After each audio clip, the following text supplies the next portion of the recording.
sujet de l'actualité aujourd'hui, c'est donc le coup de colère de Carla Bruni ce matin sur son site internet. Carla Bruni qui reproche à certains sites belges en particulier d'avoir diffusé des photos d'elle volées, mais surtout des photos sur lesquelles on peut voir le visage de sa fille. Alors que dit la loi en ce qui concerne la protection des mineurs, en particulier dans le cadre de la presse People? C'est une enquête signée Frédéric Maurice. Le gros coup de colère de Carla Bruni. Des photos volées de sa fille Julia avec le visage apparent ont été publiées dans la presse. Jusqu'à présent, la fille de la première dame avait été épargnée. Un tabou a-t-il été brisé? Va-t-on voir ce phénomène se généraliser? Que dit précisément le droit français sur le droit à l'image des enfants? Et que pensaient les parents qui font de l'image de leur progéniture un outil de communication? C'est la série de photos qui a fait bondir Carla Bruni. Si à la une de Paris Match, on a pris soin de flouter le visage de la petite Julia, en revanche, sur des sites internet belges, on n'a pas pris ce type de précaution. Une atteinte au droit à l'image qui a fait immédiatement réagir la première dame sur son site internet. Je ne peux pas accepter, je n'accepterai jamais que le droit de mes enfants à vivre libre et dans l'anonymat soit bafoué. Carla Bruni avait effectivement toujours pris soin de protéger l'image de ses enfants. On se souvient de son voyage en 2008 à Petra en Jordanie où son fils, assis sur les épaules du président de la République, était obligé de se masquer le visage. Cette règle de protection, elle n'y a jamais dérogé. Je ferai tout pour protéger cet enfant à venir et je le ferai avec la plus grande vigueur. Voilà, je ne montrerai jamais de photos de cet enfant, je n'exposerai jamais cet enfant.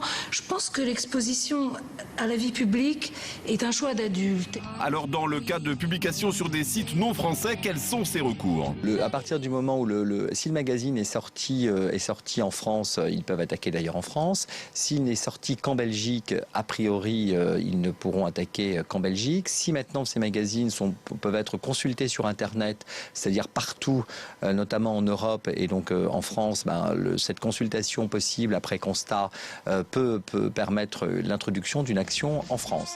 Sur ces sujets, Nicolas Sarkozy est moins tatillon. Déjà dans les années 80, alors qu'il était maire de Neuilly, il posait fièrement avec l'un de ses deux fils, sa première femme et sa future épouse Cécilia, ici au bras de Jacques Martin. En 2007, cette fois, il avait carrément mis en scène son plus jeune fils pendant sa campagne. Il n'y a pas eu de volonté d'exposition et encore moins du petit garçon qui, en un clin d'œil lors d'une campagne, a joué un petit rôle, mais qui est anecdotique. Du coup, on se demande comment peut réagir un tribunal face à des parents qui réclameraient des dommages et intérêts alors qu'ils mettent eux-mêmes leur enfant en scène. Effectivement, le préjudice va se réduire comme une peau de chagrin parce qu'on va estimer que le comportement et la complaisance des parents, en l'occurrence de la maman et également à l'égard de son enfant, peut la priver à l'obtention de dommages et intérêts substantiels. Donc elle obtiendra à ce moment-là 1 euro de dommages et intérêts, pas plus. C'est vrai qu'en France, on ne plaisante pas avec le droit à l'image. D'ailleurs, les magazines People l'ont bien compris. Quand il s'agit de People français, hop, on floute les photos. Et quand il s'agit de People anglo-saxons, on voit les visages. Regardez, on recommence. Français, hop, on floute. Américain, hop, on floute plus. Donc chez les Américains, se ficherait-on du droit à l'image?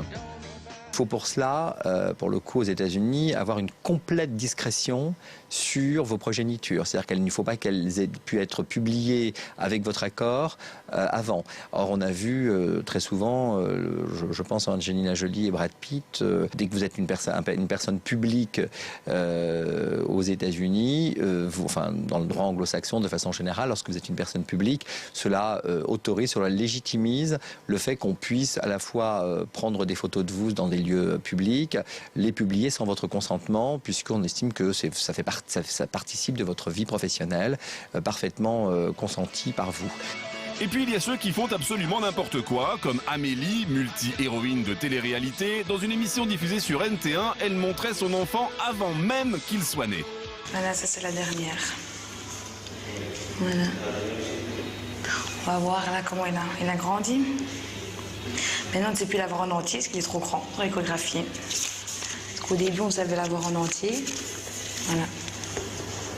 Effectivement, dans le droit, il n'existe pas encore de délit d'atteinte à l'image du fœtus. Le droit à l'image des enfants de personnalité est donc moins simple qu'il n'y paraît. Entre ceux qui veulent protéger leur famille des regards indiscrets et ceux qui les mettent clairement en scène, la frontière est parfois très floue.